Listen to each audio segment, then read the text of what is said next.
took home the Challenge Cup a week ago.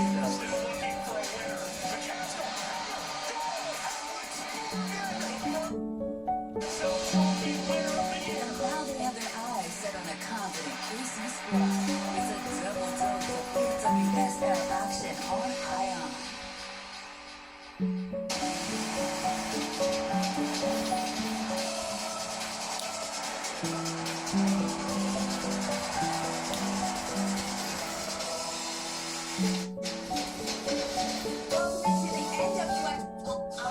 We are bringing you analysis, interviews, and live game coverage all around the NWSL alongside former NWSL champions Darian James and Jess McDonald.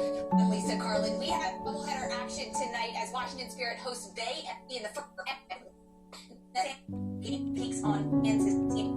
Last week, in one of play, we had records broken. 1 goals in match day 1. That's a record. Darian, and all the goals really came in a ways. Yeah, we need to see it. This is classic NWSL. It is chaos, it is goals, it is drama, and I am here for it. I love it. 23 goals, 6 matches last.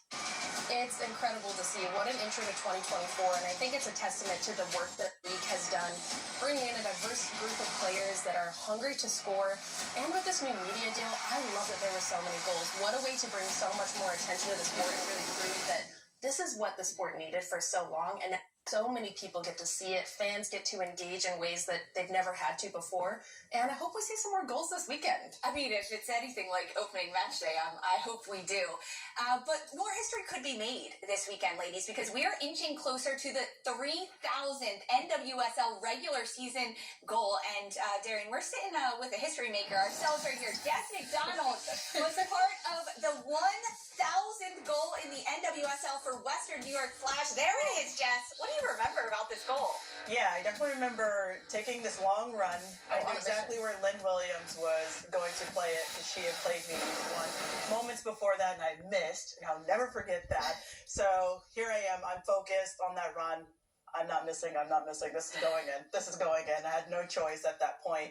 But this was, typical repetition of finishes that a lot of strikers do. So it was honestly just another day at the office. We were down a goal still, even after that goal, but honored to obviously set another record in the NWSL. And obviously we ended up tying that game, in the dying minutes. So an incredible year for Western New York Flash in 2016. You say it so casually, just setting another record. Yeah, I know. One day we'll just do a whole resume of all the records Jess McDonald has set in the NWSL.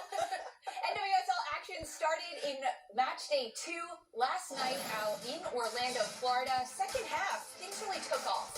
Yeah, here you have Claire Emsley stepping up to take a penalty against Anna Morehouse. There's no doubt she's slotting this home to the bottom left corner. Puts Angel City ahead, but Orlando with the response. Up from the corner kick, Marta wide open on the back post. She slots this with that left foot we know is never going to miss. Puts it below the bar. Love this for Orlando. They get a point at home. Meanwhile, in Utah, the Royals hosted the North Carolina Courage. Yeah, Courage was up 1 with the possession going up against the Royals, but possession doesn't really matter if you're not scoring more goals. First goal for the Royals was Del Fava, at the far post, off the corner from Page. And here, the rookie, Ali Setnor, exactly what we expected from the rookie. What a rocket from Setnor. Earlier today, Darian, in Chicago, the Red Stars hosted Seattle. Yeah, look at this pressure from Chicago on Seattle's backline. Bianchi gets on top of the ball, brings it down, slots it home. With a quick answer, though, Ji So-yoon with her right brings the ball down and dinks it over the top of the goal.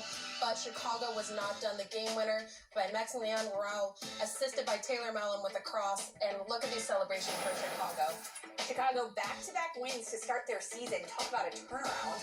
The NWSL keeps on rolling in week 2. Tonight, we have a doubleheader on ION. It starts with the Spirit hosting Bay FC at Audi Field. And then the Houston Dash take on Racing Louisville. Both those sides looking for their first win in league play. Coming off a Challenge Cup win, San Diego Wave hosts Kansas City at 10 p.m. right here on ION.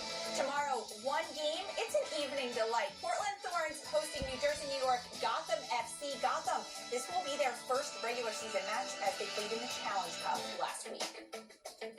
We are inching closer to kickoff between Washington Spirit and Bay FC, but first, a special interview with the league commissioner, Jessica Berman, when we return.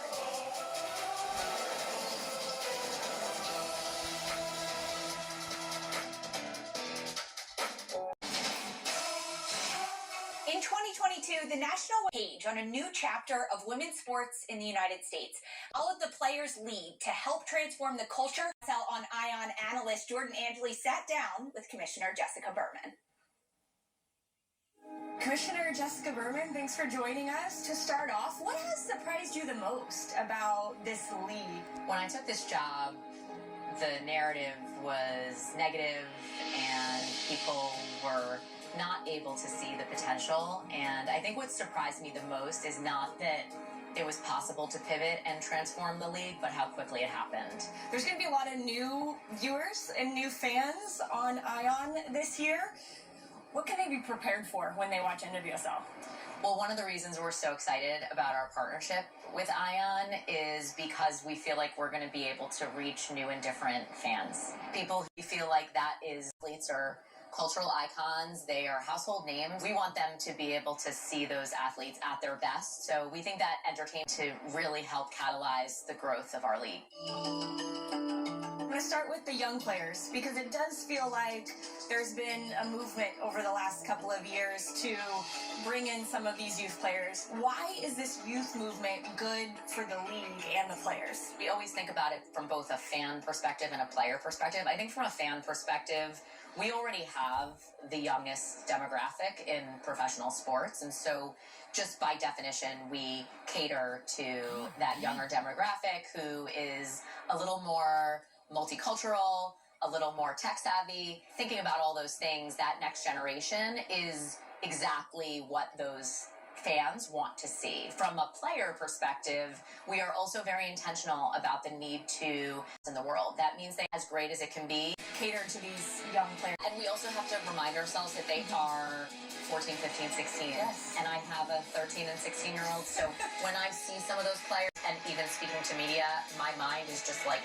blown at how mature and professional they are. But they are teenagers. And so we have a responsibility to make sure that we have the infrastructure in place to support them, to set them up for success. 2023 season saw 1.5 million fans come to an NWSL game, a near 32% increase.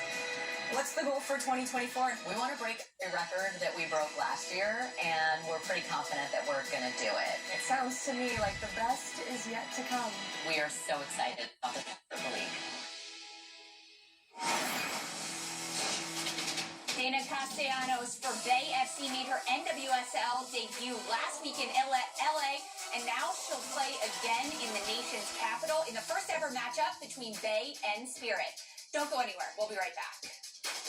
Saturday is presented. When Barbara switched to TurboTax, The club's first win in their first ever match, the all-regular season match in NWSL history. Bay FC hoping to make it 2 straight wins to start their NWSL career. And last week for Bay, it was an impressive debut from the bookends of their lineup. Forward Asisato Shwala and in goal Darian Lycian Prue, who had a stellar game. Welcome to the NWSL. Welcome. Yeah, she made her mark on the NWSL, I think, with this game. She had 10 saves total. And here we're just going to take a look at some of them. But she kept Bay in this game. She was a force to be reckoned with. I think she really motivated this team as well to stay in it. Albertine Montoya spoke to us yesterday about the mentality of this team. And although it wasn't the most pretty game that they could have played, that's what was missing.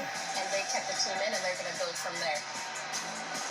What an incredible goal for Oshualo going into the NWSL, her debut here in this league. Exactly what we expected from her, is scoring golazzos for Bay FC, and I cannot wait to see what she's going to continue to do for this club and in the NWSL. For Bay, it's back-to-back games on the road. Jess, what is the most difficult thing about playing and traveling in the NWSL? Oh man, recovery. Getting off a flight, people fail to realize how much a simple airplane ride can do to one's body, especially athletes when our jobs is to take care of our bodies. So getting off a flight, taking care of it, making sure you're putting the correct amount of nutrients in it, and then preparing yourself to play in a whole different stadium that you're normally not used to playing in. So just adjusting to, it could be climate, the way the field is. I mean, it's multiple things. Yeah. But